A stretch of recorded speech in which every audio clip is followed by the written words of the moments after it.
Bismillahirrahmanirrahim. Assalamualaikum warahmatullahi wabarakatuh. Jadi insya-Allah saya akan sambung lagi dengan bacaan hadis harian kita berkenaan dengan hadis core value, iaitu hadis yang ke-39. Bismillah, alhamdulillah, Allahumma salli ala sayyidina Muhammad.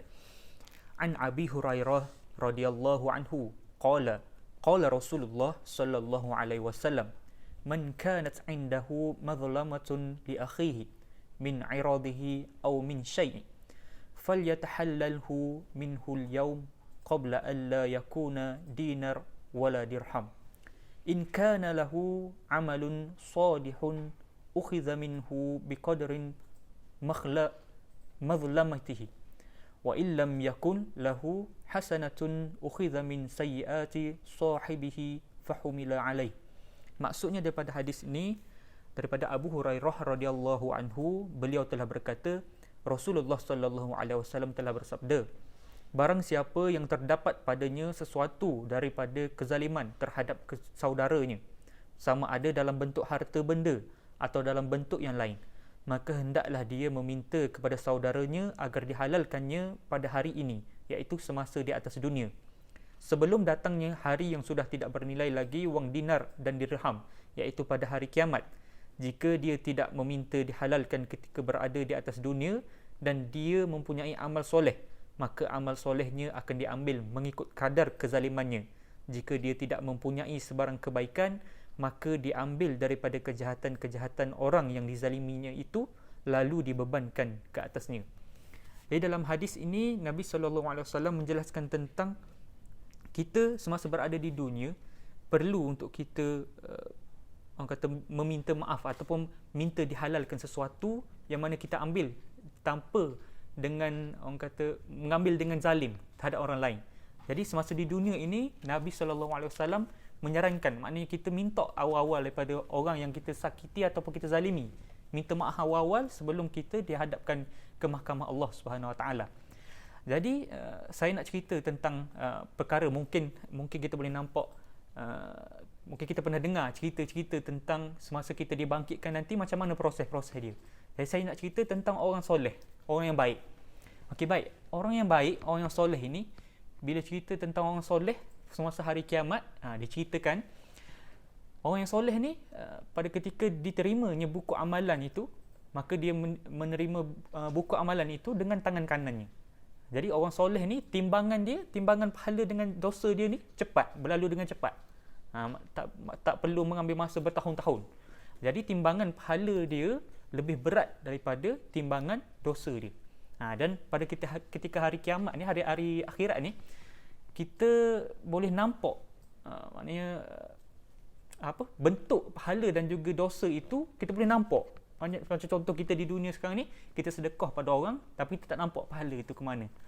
Kita bersolat ataupun kita berpuasa, kita tak nampak pahala itu macam mana. Tapi ketika amalan itu ditimbang, pahala dan dosa itu kita nampak seketul-seketul. Maknanya boleh nampak macam mana besarnya pahala, macam mana kecilnya dosa, semuanya kita boleh nampak. Sampai ada orang mungkin boleh nampak timbangan pahala dia tu sangat besar. Ada orang dia boleh nampak dosa dia tu bergunung ganang. Maknanya banyaknya dosa dia tu. Jadi pada hari itu semuanya dirungkaikan. Jadi orang soleh ni, ketika mana dia menerima buku amalan dia dengan tangan kanan, maka contoh kalau kita lah berada di dunia ni, contoh kita dapat scroll degree.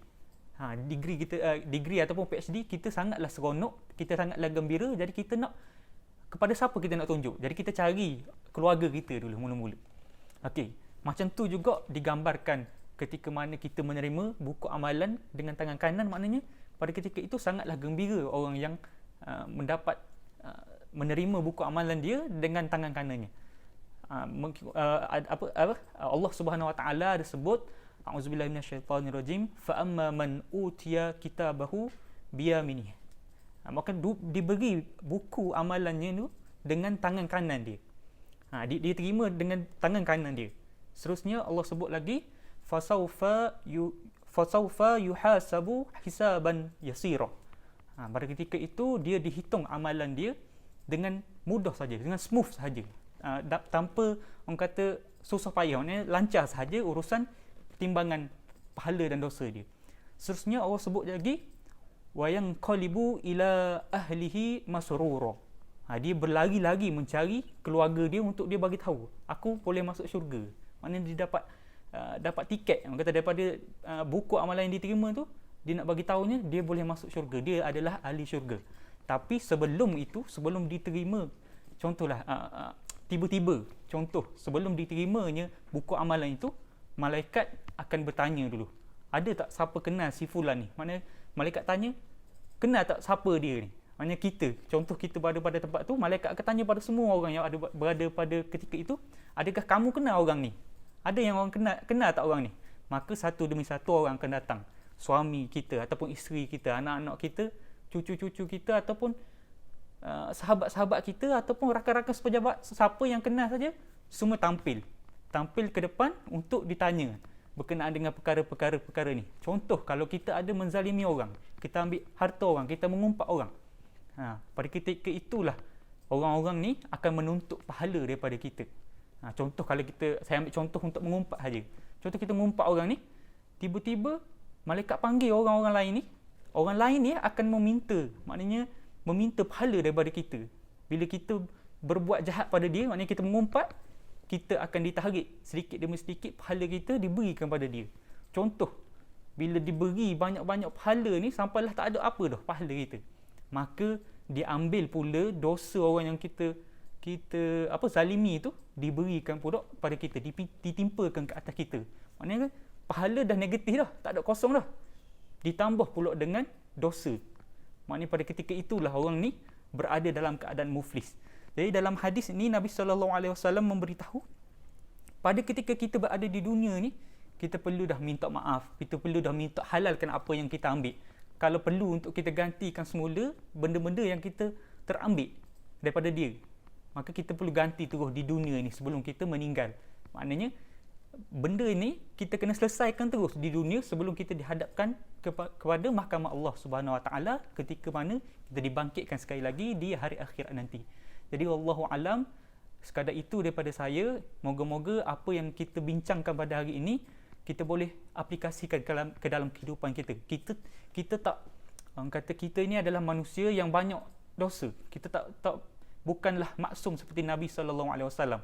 Jadi saya menyarankan, mengikut daripada sesuai dengan hadis ini, maka kita perlulah orang kata minta dihalalkan apa saja yang kita dah ambil, apa saja yang kita dah buat pada orang, zalimi orang, kita minta maaf dengan orang tu.